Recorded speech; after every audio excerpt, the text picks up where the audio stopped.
Какво се случва, когато някой се опитва да те саботира? Когато някой се опитва да ти подлее вода, да ти подложи бананова кора или просто да накара другите да не ти вярват или да не ти се доверяват?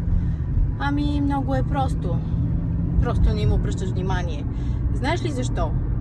Защото знаеш коя си или кой си, защото знаеш колко ти е било трудно или колко ти е коствало, за да минеш през всичко, за да стигнеш там, където си днес, или просто защото когато някой се опитва да навреди на някой друг, това няма как да те докосне, ако ти не вярваш в това, ако ти по никакъв начин не резонираш на това усещане, а просто знаеш, че това е бумеранг, който се връща точно към човека, който го е отправил към теб.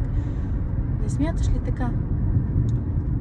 Аз не само, че смятам, философията, която изповядвам, начина, по който помагам на хората, на родители, на децата, преминават през трудностите и различните етапи в израстването си и изобщо на хората, на жените, с които работя, са ми го доказали през времето и през годините, че това е точно така.